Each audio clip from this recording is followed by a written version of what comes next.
All right, everyone. There are so many refugees swarming out of Venezuela because, for some reason they want a vacation from the workers' paradise of real socialism. They're even fleeing to Peru now. Now, I'm not trying to offend anyone who's Peruvian. I know I actually have Peruvian fans, which is fun. I'd love to see Peru. It looks, there's a lot of mountains and shit like that, which looks pretty cool and interesting cuisine. Isn't that where there's that one group of people that they like chew corn up and spit it into a vessel to make some sort of like mead or wine? I think that was Peru. I could be totally fucking wrong, but I mean, it's an interesting country, but it's not exactly a first world nation. It's not exactly hyper-developed. It has a reputation for being, at least in the economic sense, quite undeveloped. The fact that people are fleeing Venezuela and going to Peru, which is, considerably further than going to Colombia or right across the border if they're on the other side to Brazil, the fact that there are so many refugees, some of them have to seek shelter there because they've already overrun the ability of Colombia and Brazil to provide them with any form of lifestyle, is amazing to me. It's amazing that the world considers it okay to simply look the other way as well. Like the U.S. is a bully for sanctioning a regime that has mismanaged the country so badly that they went from rapidly advancing to the number one economy after the U.S. or Canada maybe in all of Latin America. In the whole hemisphere, becoming a major economy, could have become a first world nation in another decade with proper planning.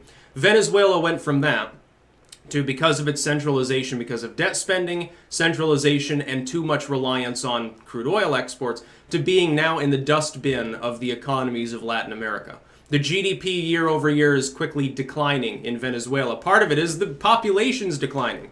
Some people are dying off, less people are being born because of a lack of will by most people to want to have kids under such a condition and higher infant mortality. And then you have millions of people who have migrated out of the country. Now, most of those people probably won't return. It's going to take Venezuela decades under the best conditions. Let's say Maduro dies tomorrow. Guaido dies. Capitalists take over Venezuela and they say to the world community, okay, obviously this isn't working. We need restructuring and we need infrastructural development. We need investment. And for a while, for decades, Venezuela, under the best of conditions, would, yes, have to be a bitch of the Western world. I hate to say it, but the only way for their economy to stabilize is for it to first collapse and then be fundamentally restructured by outside powers, because there's no wealth in Venezuela to restructure things. It would require, the U.S. is the only country with the free investment that could do that. So capitalists would have to take control. Venezuela, for the next few decades, would be pissing away a lot of its oil-based GDP to foreign investors. They would be the ones swallowing up the wealth of Venezuela. In return, though, Venezuela would be stabilized. It would start to recover. And assuming that things progress generally at nominal levels, unemployment would begin to decline, GDP would begin to climb. It would take decades for all of those foreign individuals to be able to filter back into the economy. It would take a very long time because you won't have the socialist-style centralized growth level that Venezuela had before. You start from nothing and you borrow a shit ton of money off the fact that you have oil and you pump that into building roads and microwave ovens for everyone and free shit, Bernie Sanders style. So no real long-term investment was made. It was all short-term bullshit. In order to get a long-term diversification of the economy and a forgiveness of debt, you need foreign power to intervene within Venezuela. Well, you'll have growth, but it'll take decades for it to get back to where it was before the crisis of socialism happened. And then the people might get nostalgic for socialism, vote in another Maduro, and fuck the economy again. So exactly why? Let's say I'm a foreign investor. I'm looking around for investments. Venezuela has just flatlined, the socialists are gone, and now Guaido embraces capitalism or something. He becomes El Presidente. Why would I choose to invest in the country knowing how fragile the situation is? Unless it were guaranteed by U.S. forces. Unless the U.S. literally was safeguarding the country by military means, why would I invest? It's going to have to be a central investment then. The IMF or something will have to come in. Like if I'm a private investor, I probably would rather invest right now in maybe like a Nigeria or someplace like that, or in India or Thailand or something like that. In all honesty, or Vietnam, those would be or Turkey, someplace like there, one of the developing nations of the pan-European region. I'd rather invest there. I maybe invest in Egypt or something. I wouldn't want to invest in Venezuela.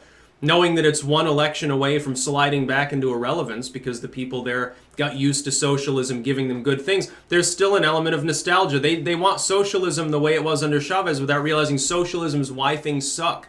Socialism is responsible for the Venezuelans' problems, to the point it's so problematic people are marching over to Peru to take shelter. Again, no offense to anyone in Peru, but the quality of life there isn't known to be first world. Lima looks lovely at this time of year, but probably it's not exactly. I mean, it's not exactly like Venezuela at its peak. To tell the truth, Venezuela was rapidly approaching first world status in some of the larger urban areas, propped up by oil and debt spending. Now that oil is no longer being pumped as much. The debt keeps rising. Inflation, hyperinflation is already there, and it's sort of like stagnant. But trust me, it's going to shoot right up fairly soon anyway. Every time another person leaves Venezuela, there's not necessarily a person to replace them. The GDP will keep falling. The currency is worthless. Venezuela is a failed state. It doesn't really exist. You might as well just put a blank on the map where Venezuela is and say occupied but disorganized territory without a fucking clear government. Fucking March. I'm surprised there aren't expats living in Nicaragua at this point from Venezuela. There probably are.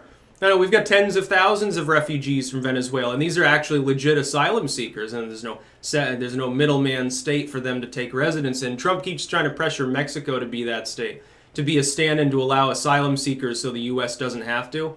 I don't think that'll ever happen, but it's a crisis. So many problems. And under any sane auspices, a country with as much oil as Venezuela, it should be more like Saudi Arabia wealth-wise.